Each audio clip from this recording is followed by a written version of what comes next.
नमस्कार बच्चों, मैं Vinod Vats benzene chemistry by Vinod Vats YouTube channel में आप सभी का हार्दिक अभिनंदन करता हूं, स्वागत करता हूं। हम कर रहे हैं बेटा +1 क्लास की पहली unit some basic concept of a chemistry. आज का हमारा जो टॉपिक है वो होगा डाल्टन एटॉमिक थ्योरी। पहले वाली वीडियो में हमने जो है लॉज ऑफ केमिकल कॉम्बिनेशन पढ़े थे।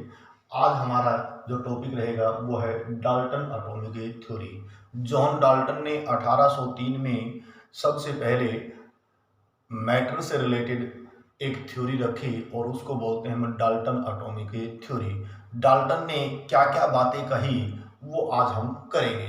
तो पहला जो पॉइंट डाल्टन ने कहा कि कोई भी मैटर जो है वो स्मॉल इंडिविजिबल पार्टिकल्स का बना हुआ है और उन स्मॉल इंडिविजिबल पार्टिकल्स का नाम उसने क्या रख दिया, एटम्स। तो पहला पोस्टुलेट जो है डाल्टन एटॉमिक थ्योरी का क्या कहता है कि matter is made up of extremely small indivisible particles called atom. सभी जो पदार्थ हैं वो बने हुए हैं बहुत ही छोटे छोटे इंडिविजिबल पार्टिकल से, यानी कि जिसके और आगे ना तोड़ा जा सके ऐसे स्मॉल इंडिविजुअल पार्टिकल्स का उसने नाम क्या दे दिया, एटम। कहने का मतलब है सभी जो मैटर हैं वो किस से बने हुए हैं, एटम से मिलके बने हुए हैं।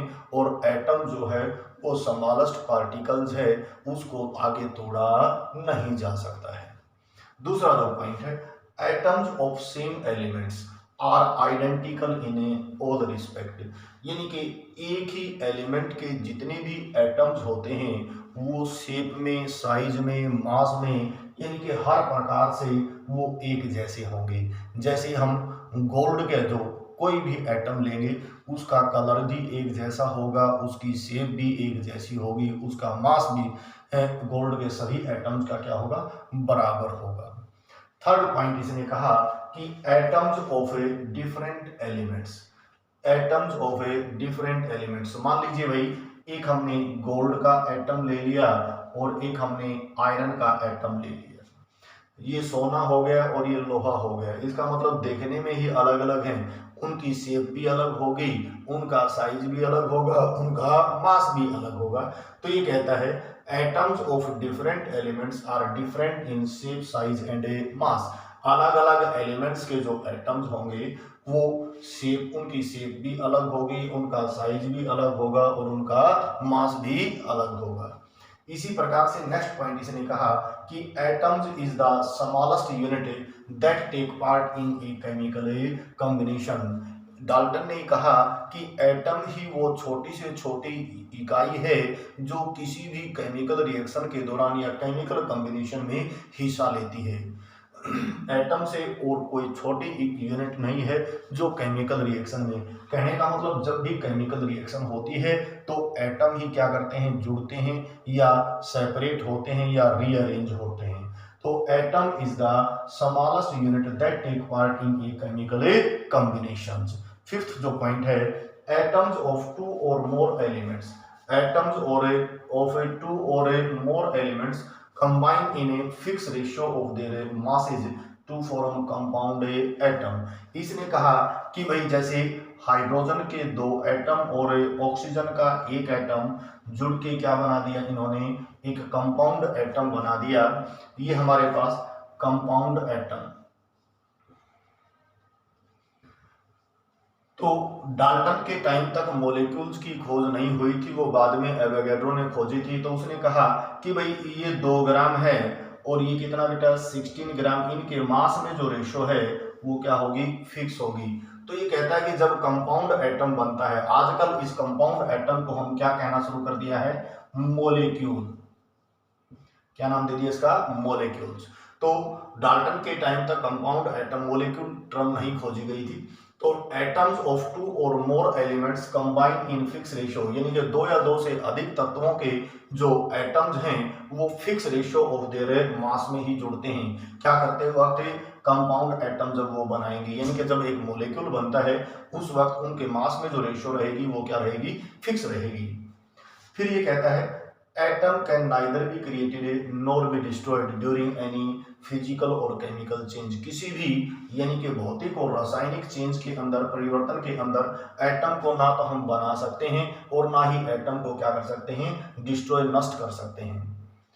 अब जो है इसने कहा कि लास्ट जो पॉइंट है, केमिकल रिएक्शंस इन्वॉल्व्स, यानी कि जब भी कोई केमिकल रिएक्शंस होती है, involves only combination, separation or rearrangement of atoms. जब भी कोई केमिकल रिएक्शन होती है, या तो उसके अंदर एटम जुड़ रहे होते हैं, या एटम उसमें सेपरेट हो रहे होते हैं, या एटम रीअरेंज हो रहे हैं, अपनी पोजीशन इधर उधर से चेंज कर रहे होते हैं।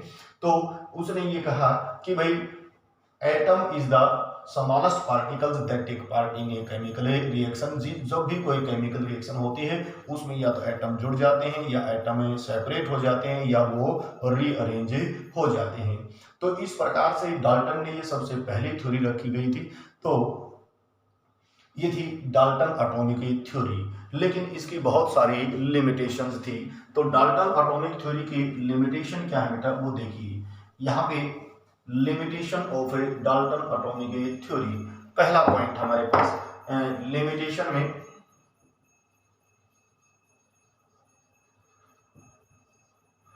पहला point, matter is made up of extremely small indivisible particles called atom. ये इसका पॉइंट कुछ हद तक ठीक है कि एटम जो है वो सबसे छोटा पार्टिकल्स है, लेकिन यहाँ पे जो टर्म था इंडिविजिबल पार्टिकल्स, यानी कि एटम को तोड़ा नहीं जा सकता। आज हम एटम्स के सब एटॉमिक पार्टिकल्स में उसको डिवाइड कर सकते हैं, इलेक्ट्रॉन है, प्रोटॉन है, न्यूट्रॉन है, पॉजिट्रॉन है। तो यहाँ पे ये जो वर्ड था इंडिविजिबल पार्टिकल्स, ये हटा दिया गया। वैसे matter is made up of extremely small particles called atoms, लेकिन इसमें जो वर्ड था इंडिविजिबल या इंडिस्ट्रक्टिबल, वो नहीं यूज हो सकता है।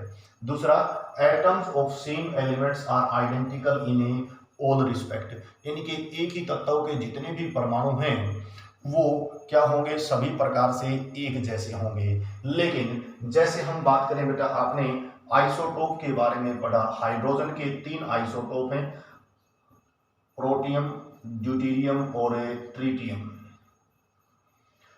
इसी प्रकार से कार्बन के भी, कार्बन 12 और कार्बन 14। तो डाल्टन ने तो ये कहा था कि एक ही एलिमेंट के जितने भी एटम हैं वो हर प्रकार से एक जैसे होंगे, उनके शेप भी एक जैसी होगी, साइज भी एक होगा, मास भी एक जैसा होगा। लेकिन यहाँ पे ये जो एटम तो हाइड्रोजन के ही हैं, लेकिन इनका मास नंबर जो है अलग अलग होगा, 1, 2 और 3। इसका कितना, 12 और 14। इसका मतलब है एक ही एलिमेंट्स के जो एटम हैं उनका मास नंबर अलग अलग हो गया है। तो इसका मतलब उनमें कुछ चेंज हो गया है। तो कहने का मतलब क्या है कि इनको बोलते हैं बेटा आइसोटोप। क्या कहते हैं, आइसोटोप्स। तो Dalton atomic theory could not explain about A isotope, ये आइसोटोप के बारे में नहीं बता पाई। तो इसलिए इसका जो दूसरा पॉइंट था उसमें भी कुछ कमी रह गई है, यानी कि Dalton atomic theory, atoms of same elements may be different. फिर इसने कहा atoms of different elements are different in shape, size and mass. इसने कहा कि अलग अलग एलिमेंट्स के जो एटम्स हैं वो शेप, साइज और मास में क्या होंगे, बिल्कुल अलग अलग होंगे। लेकिन यहाँ पे एक टर्म आ गई बेटा आइसोबार, और आइसोबार के बारे में आपको पता है कि हमारे पास जो है ये जो है आर्गन 1840, पोटासियम 1940 और कैल्शियम 20 और 40, इनको बोलते हैं आइसो बार। कहने का मतलब ये आर्गन का एटम है, ये पोटासियम का एटम है, ये कैल्शियम का एटम है, इनके क्या है, मास नंबर क्या है, सेम है।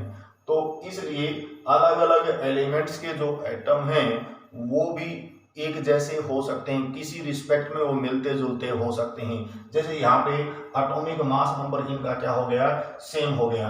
तो जो तीसरा पॉइंट था atoms of different elements are different in shape, size and mass, तो इस पॉइंट में भी क्या आ गई, थोड़ी सी दिक्कत रह गई, कमी रह गई, यानी कि atoms of different elements may be similar in shape, size and mass.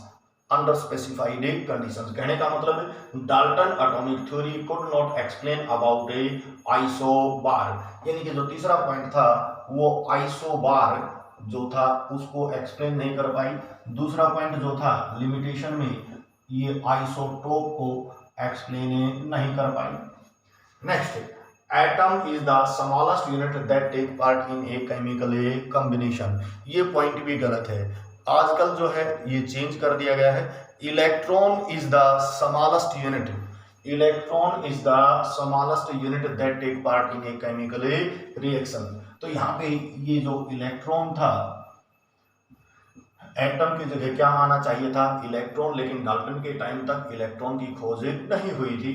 तो चौथे पॉइंट के अंदर भी लिमिटेशन है। तो एटम वो स्मॉलेस्ट पार्टिकल नहीं है जो किसी केमिकल रिएक्शन में हिस्सा लेता है, वो स्मॉलेस्ट पार्टिकल का नाम क्या है, इलेक्ट्रॉन्स।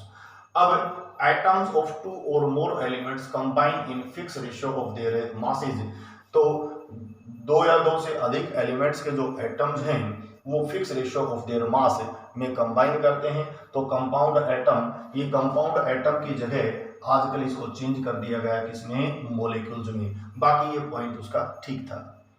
अब जो है atom can neither be created nor be destroyed during any physical and chemical change. आजकल जो है हम एटम को डिस्ट्रॉय भी कर सकते हैं और हम एटम को क्रिएट भी कर सकते हैं। यानी कि 92 के बाद जितने भी एलिमेंट्स हैं, यूरेनियम के बाद जितने भी हैं उनको बोलते हैं ट्रांस यूरेनिक, जिनको लैब में बनाया गया है, और हम एटम को डिस्ट्रॉय भी कर सकते हैं। तो ये भी पॉइंट अब चेंज हो गया है, atom can be created or destroyed in a chemical laboratory. अब जो है chemical reactions involves only combination, separation or rearrangement of a atom. नहीं, during chemical reactions electrons are transferred, इनके gain or loss of electrons takes place. Atoms may or may not be combine or rearrange. ये भी इसकी limitation थी। तो Dalton की atomic theory के अंदर बहुत सारी लिमिटेशंस थी, और लेकिन ये सबसे पहली थ्योरी थी। तो इसको याद रखने के लिए, मतलब डाल्टन की आत्मा की शांति के लिए हमने इसको श्रद्धांजलि प्रकट करने के लिए इस थ्योरी को पेपर में इतनी ज़्यादा इम्पोर्टेंट नहीं है बेटा। अब इस लिमिटेशन को दूर करने के लिए एक आगे modern atomic theory. Modern atomic theory में इसमें मे और मे नॉट लगा दिया। क्या लगा दिया, मे और मे नॉट। जैसे matter is made up of extremely small, इसको हटा दिया गया। Indivisible particles, small particles called atoms. दूसरा, atoms of same elements are identical, यानी कि atoms of same elements may or may not be identical in all respects. यहाँ पे atoms of same elements word use कर दिया, may or may not, may or may not be identical in all respective. तो इसका मतलब मे or may not लगाने से जो आइसोटोप की लिमिटेशन थी वो भी कवर अप हो गई है। यहाँ भी एटम्स ऑफ डिफरेंट एलिमेंट से फिर यूज कर दिया मे एंड मे नॉट, वो भी हो सकते हैं। एटम्स ऑफ, ये पॉइंट हटा दिया गया। Atom is the smallest unit that take part in a chemical reaction. नहीं, electron is the smallest unit that take part in a chemical reaction. ये मॉडर्न एटॉमिक थ्योरी में इसको चेंज कर दिया गया। Atoms of two or more elements combined in fix ratio of their masses to form compound. Atom की जगह क्या लगा दिया, मॉलिक्यूल्स यूज कर दिया। Atom can neither be created nor be destroyed. Atom can be created or destroyed during a chemical reaction. तो जितनी भी हमारी ट्रांसयूरेनिक रिएक्शन होती हैं उनमें हम ये पॉइंट भी हटा दिया गया है। केमिकल रिएक्शंस इन्वॉल्व्स क्या, लॉस और गेन ऑफ द इलेक्ट्रॉन्स। यहाँ पे एटम को हटा दिया गया है। तो केमिकल रिएक्शंस इन्वॉल्व्स लॉस और गेन ऑफ द इलेक्ट्रॉन्स। ये थी हमारे पास मॉडर्न एटॉमिक थ्योरी, यानी कि जो डाल्टन एटॉमिक थ्योरी थी उसमें मे और मे नॉट लगा करके कुछ पॉइंट को क्या कर दिया गया है, रिप्लेस कर दिया गया है। ये जो थ्योरी है 9वीं क्लास में भी आ चुकी है, यहाँ पे इतनी ज़्यादा इम्पोर्टेंट नहीं है, कहीं इसको रट्टे मारते जाओ। हमने डाल्टन की आत्मा की शांति के लिए इस थ्योरी को पढ़ा है, टेक इट इजी। आज की वीडियो में इतना ही करेंगे बेटा। नेक्स्ट वीडियो के अंदर हम करेंगे atoms, molecules and atomic weight, gram atomic weight वगैरह को एक्सप्लेन करेंगे। इसलिए तब तक आप पढ़ते रहिए, घर पे रहिए, सुरक्षित रहिए। यदि किसी भी प्रकार की कोई प्रॉब्लम है तो आप इस नंबर पे फ़ोन कर सकते हैं 9813547787। ये वीडियो जो है आपको benzene chemistry by Vinod Vats YouTube channel के ऊपर मिलेगी। चैनल को लाइक कीजिए, सब्सक्राइब कीजिए। घर पे रहिए, सुरक्षित रहिए। Thank you.